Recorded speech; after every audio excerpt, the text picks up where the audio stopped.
الجماعات اجتمعنا، ما عرضنا شيء ولا قمنا بتدمير ولا قمنا دخول المجلس تعتبره شيء طبيعي.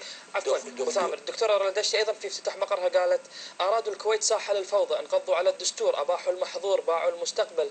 طبعا هذا لسان الحكومه، يعني مع احترامي للدكتوره رولا، هذا لسان الحكومه.